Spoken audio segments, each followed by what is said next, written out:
নবীদের একটা ছোট্ট ইতিহাস আপনাদেরকে বলি। পৃথিবীর মধ্যে যত নবী আসছে একটু খেয়াল করেন, পৃথিবীর মধ্যে যত নবী আসছে কোন নবী কিন্তু পৃথিবীর কারো থেকে শিক্ষা দিতে অর্জন করে নাই। আপনারা দেখছেন কিনা ইতিহাসটা?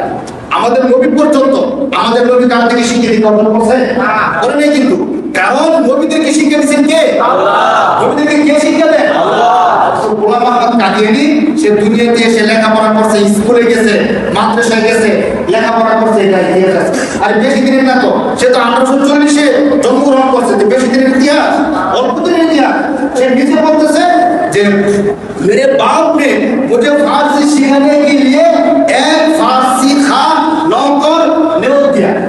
সে বলতেছে আমার বাবা আমাকে ফারসি শেখানোর জন্য একটা ফারসি উস্তাদ চাকর হিসেবে নিয়োগ দিয়েছে। এই কথা কে বলতেছে? গোলাম আহমদ কাদিয়ানী বলতেছে। তুমি যদি নবী হও তো তোমার শিক্ষা দেবে কার থেকে? আল্লাহ থেকে।